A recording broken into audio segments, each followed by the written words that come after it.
புதிய சூரியனின் பார்வையிலே உலகம் விழித்துக் கொண்ட வேளையிலே, புதிய சூரியனின் பார்வையிலே உலகம் விழித்துக் கொண்ட வேளையிலே, இமயத்தில் இருக்கும் குளிர்காற்று இன்று இதயத்தை தொடுகிறது.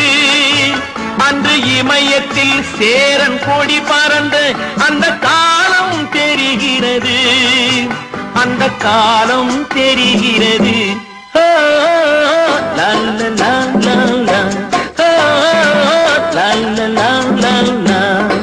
புதிய வானம் புதிய பூமி எங்கும் பனிமழை பொழிகிறது. நான் வருகையிலே என்னை வரவேற்க வண்ண பூமழை பொழிகிறது.